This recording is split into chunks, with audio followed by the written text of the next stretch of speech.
Welcome to 303 Hoops, a whole lot more than the box score. For you hoop junkies, number nerds, or just someone who loves basketball, this is for the love of the game.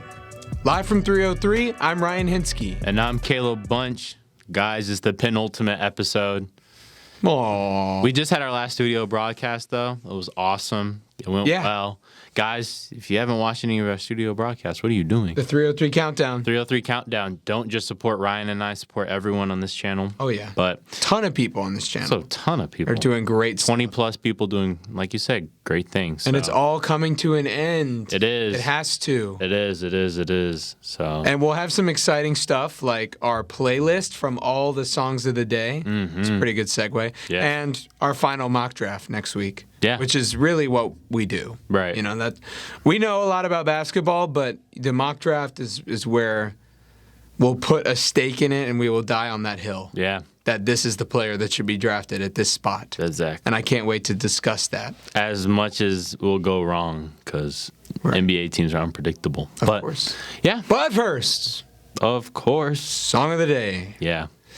You go first this time. My song is I've Got a Woman by Ray Charles. Oh. It's a great song. Guys, you guys know Ray Charles. You know Gold Digger. Everyone knows Gold Digger. Mm-hmm. You know the part where Jamie Foxx, she take my money when I'm in. Mm-hmm.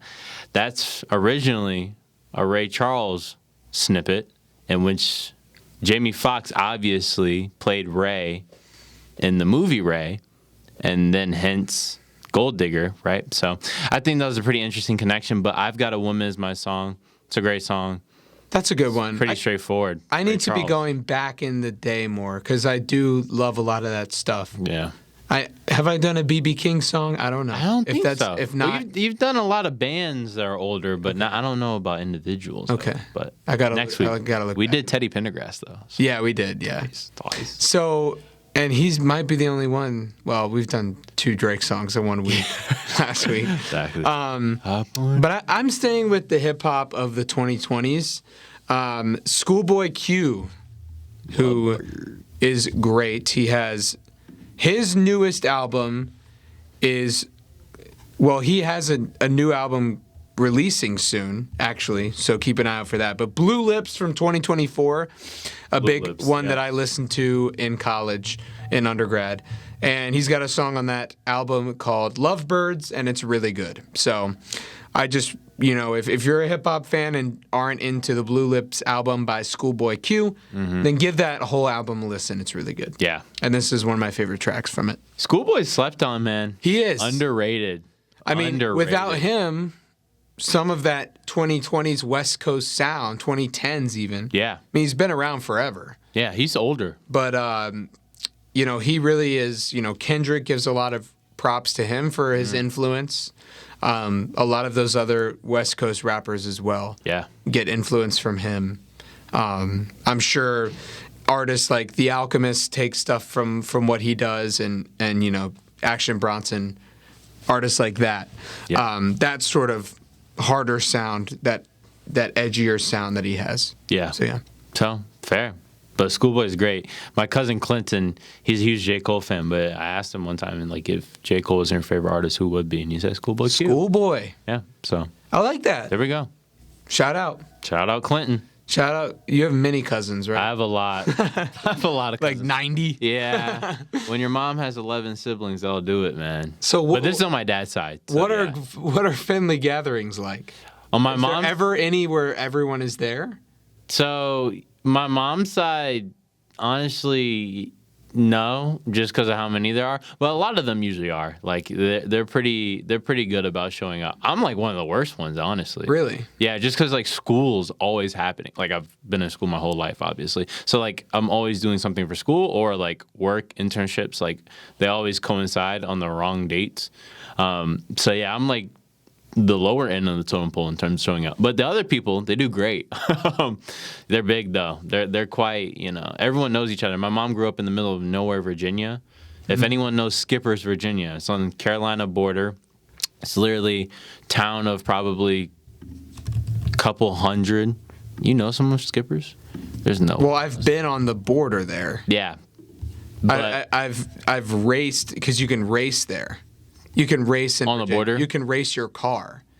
They have these tracks, and it's legal but not legal in North Carolina, so you have to cross the border. Yeah.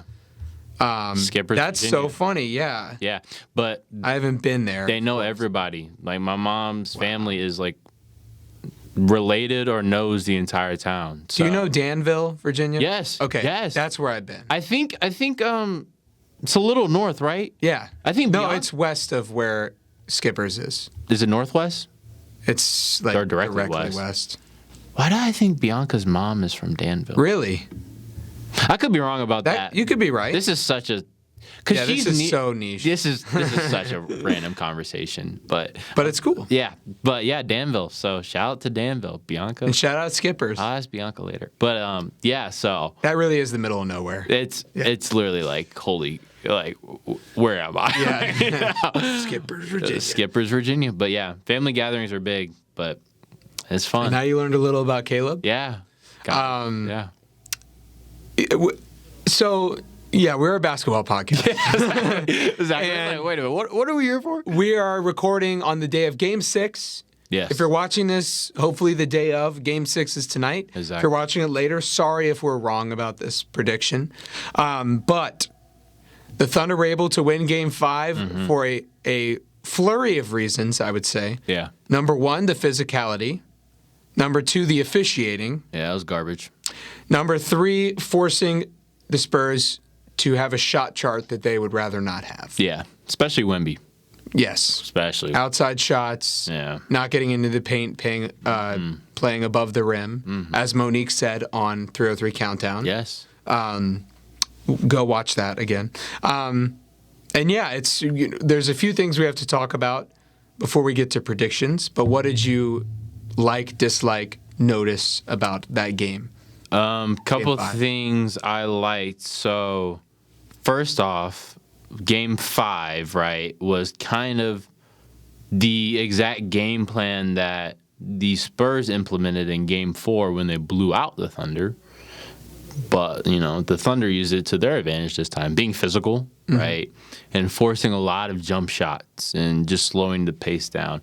And I saw a stat. I think the Thunder had 38 first-half points in Game 4, and I think they had 60-something. Close to 70. Yeah, 68, I want Yeah. to say. 60-something.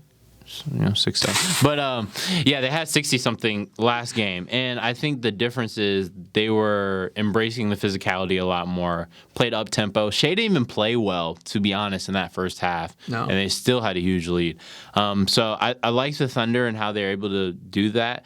I did realize or notice the absence of A.J. Mitchell and Jalen Williams a lot last game. Sure. Even though they won, I think a lot of the shots they were taking weren't necessarily bad shots because a lot of the ball movement was incredible from them. But a lot of it was relying on people to hit tougher jump shots that, you would like an A.J. Mitchell or Jalen Williams to take and not Instead of Alex Caruso. Right, exactly. Yeah. Even though he did go off in, Game 3?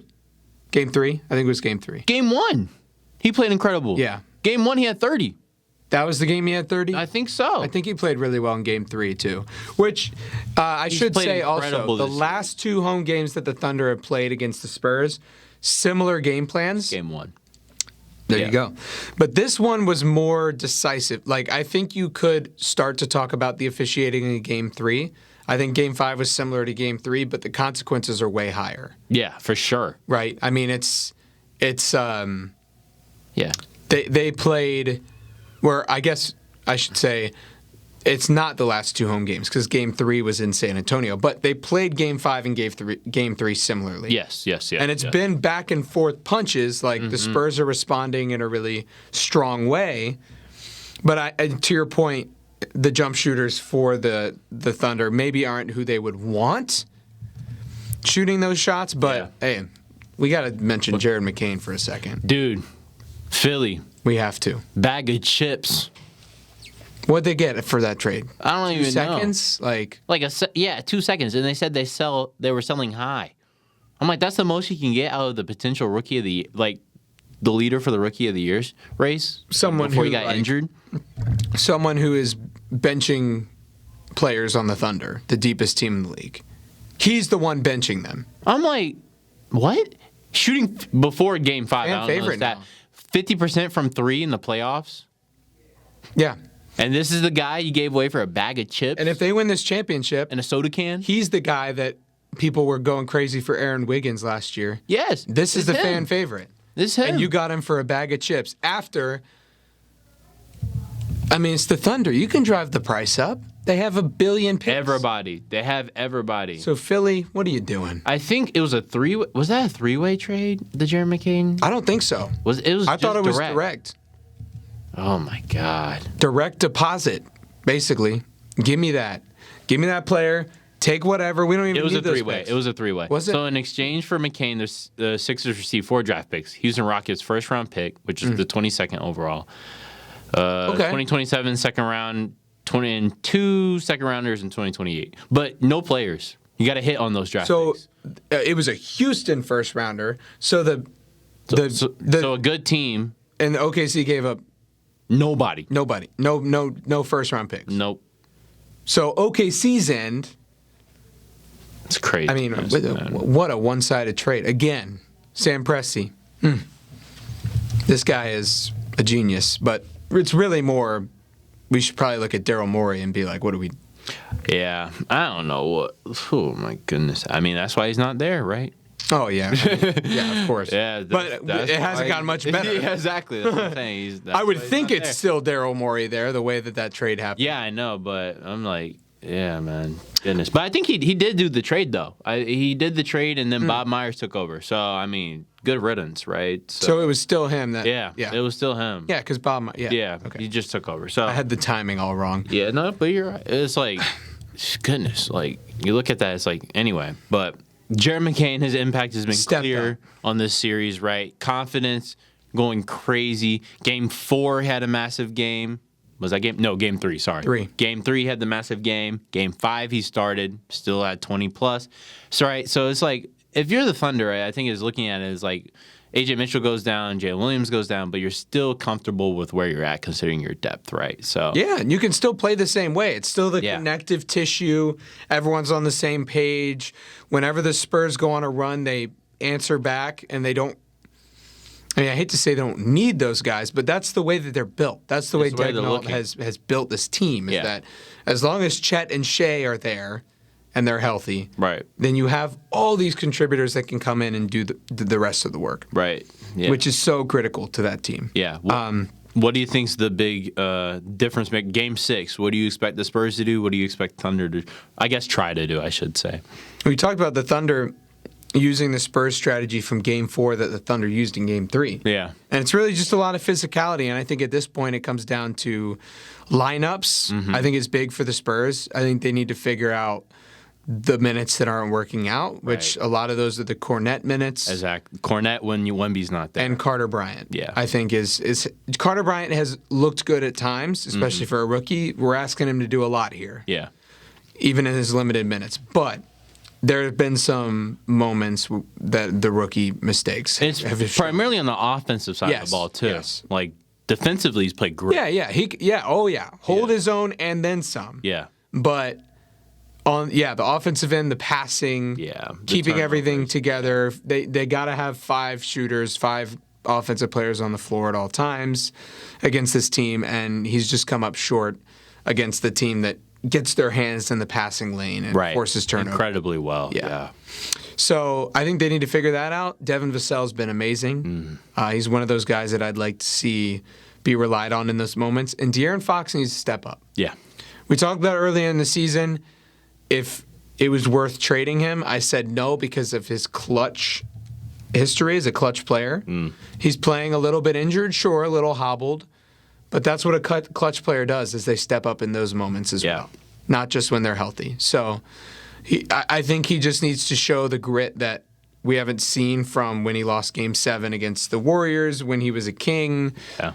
He can have a legacy moment here. Yeah. I'm saying that he can have a big moment and be that guy that steps up into, Spurs lore. Yeah.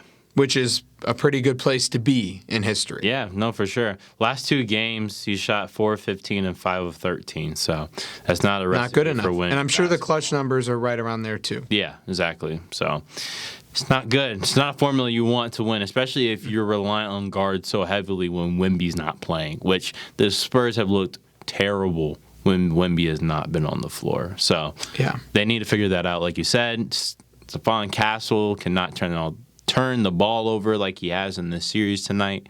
So I think that's something they look to do if you're the Thunder, right? Try to get in passing lanes like you always have. If you're the Spurs, try to be physical back, get into the lane, and just force the Thunder to take jump shots. Like, you cannot let them get into the paint, especially if you have someone that's that big, and Wemby guarding him. So, and it's not like Wemby can really be contested on a three-pointer. Like, his release point is just ridiculous. But he did look uncomfortable taking those shots, and you can't just chalk it up to luck, shooting luck. Right. It's certainly that's not the shot he wants. It's not the shot Mitch Johnson wants.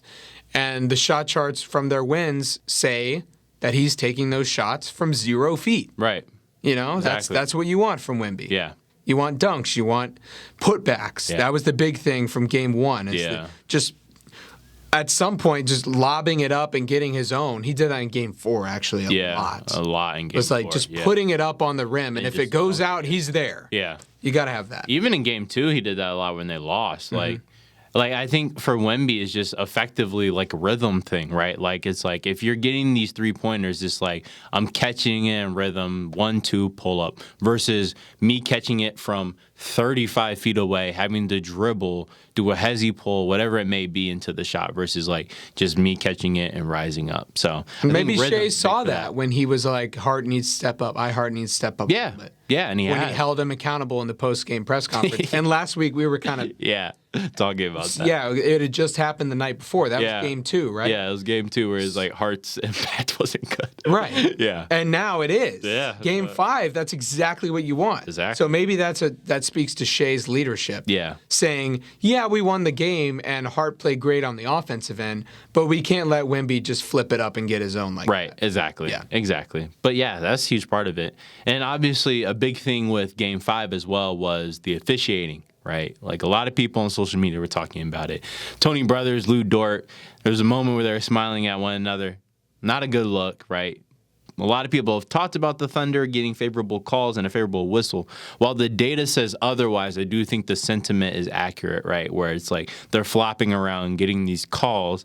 What are your thoughts on that? Obviously, Silver just went on the Pat McAfee show and said officiating is amazing, but they're still implementing an AI tool to help with officiating, right? So it's kind of, I don't know how we feel about that. What are your thoughts, Rod? I like the, okay, so I sent you that Atlantic article where Silver is sort of forcing himself to step into the moment and be a little bit more like David Stern, his predecessor. He hates bad PR. Yeah. I'm glad he went out there and defended his point. Right. And that's good for a commissioner. He should be a little bit more like that. So I don't fault him for coming on the air and saying that. Mm-hmm. I don't think it's as bad as what Kenny Atkinson said after Game 3. Analytically, we won 2. As a Cavs fan, let's do better than that. It was the lights are too bright. The lights are too bright. All over again, except Jared Allen is now perfect, and Kenny Atkinson is not. Love Jared Allen. He played great. So the comments are not the problem. I think the officiating is the problem. And I think Silver was wrong. I don't think the officiating has been great. Again, he did a good job from a PR standpoint. The AI stuff, maybe that he shouldn't have hinted on that. I don't know. It's like we got to figure out. Maybe it worked in the MLB, but like we got to figure this out right now. Yeah, this is not a issue that's like down the road. This is like immediate. These clips are viral. They're it is bad. The Jared McCain did one of them where he elbowed. I think it was Harper in the face. Yep. And then he backs up on Harper. Yeah. And it's just like. It's never been this bad. Yeah. And flopping has been a problem in the NBA. And, James Harden era, I can think back to that. Flopping is bad. Flopping is such an epidemic right now. And the NBA went towards this defensive-focused policy a little bit more, and now we've just lost it. Yeah. It's like now it's just egregious. It's horrible. It's horrible. And it was better in the regular season. It was better in the regular season. And now we're doing this again. I think it's just like the problem is, I think this is primarily, I'm speaking towards the Thunder, but it's applicable to a lot of teams, right? Like, you'll get rewarded for the flopping, right? Which makes it a ref issue, but then you're, as a player, you're incentivized to do it. But I do think, though, there is something to be said about the fact that if you're Shea and you understand that you're going to get this call, is there, like, do I need to change my play style in anticipation of it being different? Like, I do think it's, like, as a player, I'm curious, like, how they kind of think about this situation where it's like, oh, the refs are rewarding me currently for doing this, right? But, like, going forward, if we're going to hunker down on the reffing, I have to change my play style. And Shea is a huge draw for the NBA, right? Like, he brings in viewers, good or bad for whatever reason, right? Like, I do wonder, not that that plays a role into, like, the officiating, but it's like these players, they're putting up numbers in bunches which attract fans, right? And if I change the way I ref a basketball game, does that, is that a hindrance to them wanting to, not wanting, but putting up these numbers and then drawing fans as a result of the numbers that they put up? So I don't know. I mean, these guys want to get to the line. That's right. Every coach is telling them to get to the line. So I don't know if they think of it as a respect for the game kind of thing in the moment. Well, the players definitely don't. But I'm just saying, like, as a ref, right? It's not your duty to think about fan viewership, and it's not Adam Silver's either. But I don't know if Adam Silver's as mad about the officiating as we are as a fan, right? Because of what it does. I don't know what ref school is like, but watch the defender. Don't watch the ball handler. Watch where the defender's hands are. Watch where their body is. Right. Because that Jared McCain example. Right. What? Like, how did you see what you saw? Yeah, I don't get it. Probably by watching the ball. And not the actual defender. Or where there was no contact. Yeah. Or if there was, it was he had planted his feet, standing up straight. Yeah. And Jared McCain bounces off of him. There's no way physics doesn't explain how Jared McCain fell unless he was a 4'8", 80-pounder. Yeah. Like he's not, let's think for a second. And I think he had to be watching McCain. The ref had to be, whether it was Capers or Brothers who made that call, he had to be watching McCain there. I don't know. It is interesting, though, for me, if I'm watching these replays, right, and the fouls they're calling are not necessarily fouls all the time, right? But I'm also watching the action before that. And I got to say, I'm not defending Shea or these players. These players are getting hacked. Like Shea, with all of them, right? Like, the lead up even before that, and obviously it's more egregious on the Thunder end, but it's like, I'm watching Shea. He's getting, like, two hands pulling his jersey at the top of the key, and I'm like, there's, like, 6 fouls before the actual foul they called. Is that the issue? I don't know. Like, they're calling the wrong foul, but it's like, it's just hard for me to watch it because I'm like, he did get fouled like 7 times before that, and I'm like, it's not a makeup call, but I'm like, okay, like, I'm not mad that he called this, but it's like the nature in which it happened. It's the conference finals. It's like, it's a little tug of the jersey. Like, sure, in the textbook right now, currently, that's a foul, especially if he's moving. Right. But like, I mean, we were talking about the greatest runs in history, the Dallas Mavericks 2011. Yeah. I mean, you're putting bodies on Dirk before he takes that shot. Like, you are trying to disrupt that shot, and that his brilliance is being able to take that beautiful fadeaway shot knee up over the sea of hands. Yeah. No, I agree with you. And Shea can do that. He can make those shots. Let's let him get to his spot and do that. Yeah. Let him play.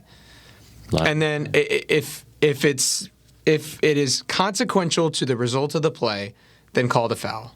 Sure. But is that the line, right? Like, it is for the NFL, and I don't think it's that different. But I do, because I don't think I think the problem is, right, when reffing these amazing players is like, I don't know if my contact is going to be consequential to the result of what happens, right? Like, I don't know. Maybe you don't know that. Sure, maybe you don't know. Or I don't think anybody knows that, right? Like, I can't make a judgment that my foul or lack thereof is going to be consequential to Shea making this shot, or if me bumping him, grabbing him is the difference, right? So that's why I'm saying, as a ref, it's difficult to understand, I think, how to officiate. And I think that is what they're doing, honestly, right now, and why they're watching offensive players, because they're trying to make a judgment based off what happened to them as opposed to actually just seeing if it was a foul by the defender or not. So I don't know if, like, being like, is this a consequence, like Jared McCain falling over or like Shea, like, somehow ending up on the ground for whatever reason is, like, how we should be evaluating this as opposed to just, like you said, just watching the defender.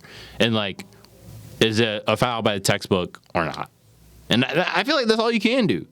Like, whether it's consequential, context, Western Conference Finals or not, you know? So I just think it's like, sure, but I think you can get, I see where you're coming from, but I do think you could say that when he's behind the three-point line, getting that initial screen near half court, and someone's tugging on his jersey, and the only consequence, the only way that this play ends right now with this foul is if he does his right, which is like an unnatural thing. Yeah, that is like Harden invented, and it's sort of like you feel the hand right above you, and you know you can go up. Yeah, you know you can do the head fake and get the arm caught. The infamous Josh Hart hands behind his back. Exactly. Yeah. Exactly. And that I think that is where it's like that is the result. That's the consequence.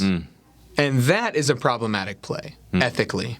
Ethically, yeah. I think when you're saying that Shea is getting those 5 fouls before he really takes the shot, it's that kind of foul, though, where it's like you can still bait that, but it's not anywhere towards the spot that he wants to get to. Right. He's just feeling for that moment where he can do that. Yeah. And I think that is the problem. But I see on the refs' end or the players' end?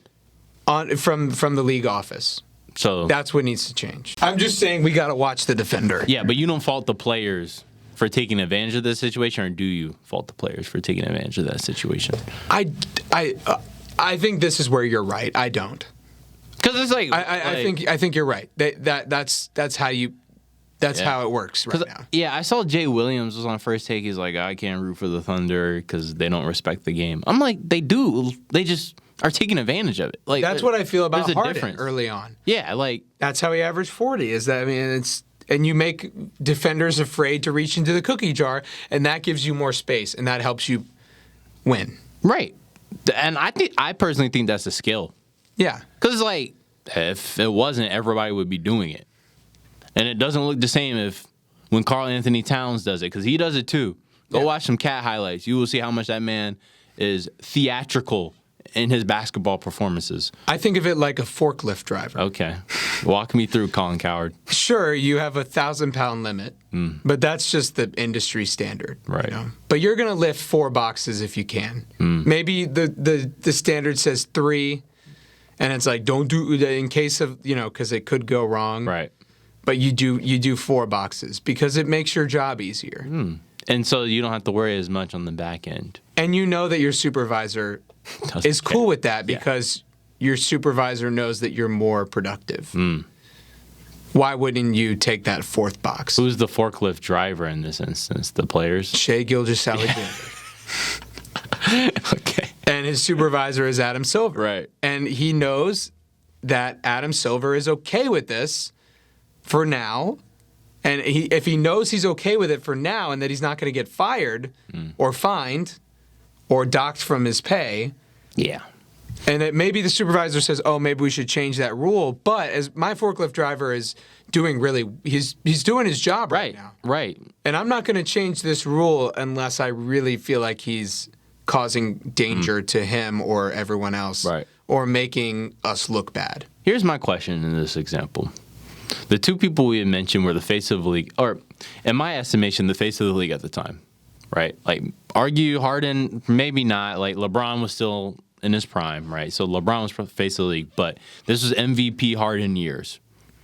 Shea, maybe not the face of the league necessarily, but one of the best players in the league, reigning champ, reigning MVP.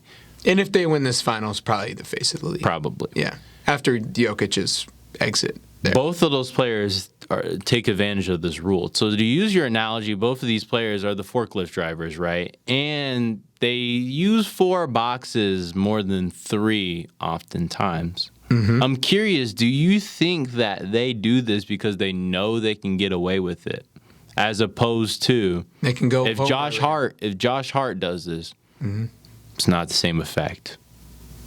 You know, like if Josh Hart tries flopping around, I don't think he's rewarded in the same light that Shea and James Harden are. So do you think they take advantage of it not only because of the fact that the way the ref, but also because of the fact of their superstardom in that? So if you're the forklift driver that starts lifting 4 boxes and you think that Do you need to be you're the guy. employee of the year to be lifting yeah, because you're more productive, and you're getting rewarded for being more productive because everyone's like, oh, you should be more like that.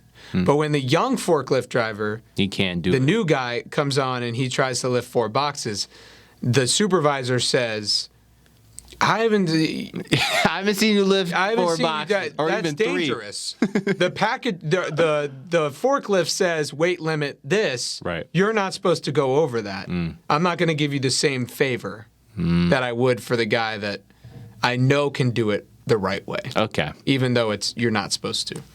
So Josh Hart, if you're Take listening notes. to this, gotta start lifting. And it more might be 3 boxes. forklift operator. I think that might be the correct Operator's term. a better term. Probably. I don't know.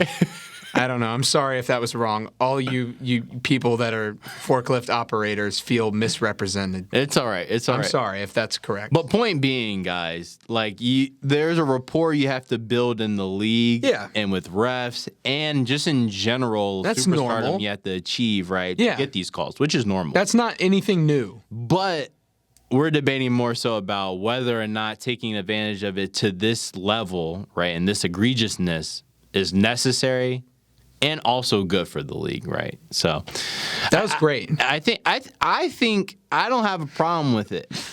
I Okay. think I like villains. I like people being watched, and whether they garner views for the right reasons or not, which Harden did, Shea does it. And there's other examples. Brunson, It's a very capitalistic viewpoint of it. Danny Advia. It is capitalistic, but the NBA is a business. Yeah. At the end of the day, right? It's a business. Like, it's a it's a business. It's a business. And it's got to be foul sometime. Hey man, You know, it's fun Whatever you got to sometimes. do. Yeah. Whatever you got to do. I get it. I get your point. All this to say, I think Adam Silver. There's a lot of scrutiny he's probably going to come under in the next coming days for those statements, but also kind of the AI inclusion in that. So all I know that if it gives us good basketball, that's all that matters. Because he has an opportunity to rise to the moment, because right now the perception around the NBA is better than it's been in years. Yeah, 100%. So he has the opportunity to make the right move and continue building on this momentum. Yeah. There might be more pressure than ever before to do that, but it feels like he's in a spot where he has the leverage to make that change or not. Yeah, and I think he will. I trust Silver. I think he's the best commissioner in sports right now, even though that bar is pretty low. But it is pretty. Manfred and Goodell, those are top competitors. We're a little biased, though. We are a basketball. We are a basketball pod, but it is what it is. But that's our viewpoint. That's our viewpoint, and I agree.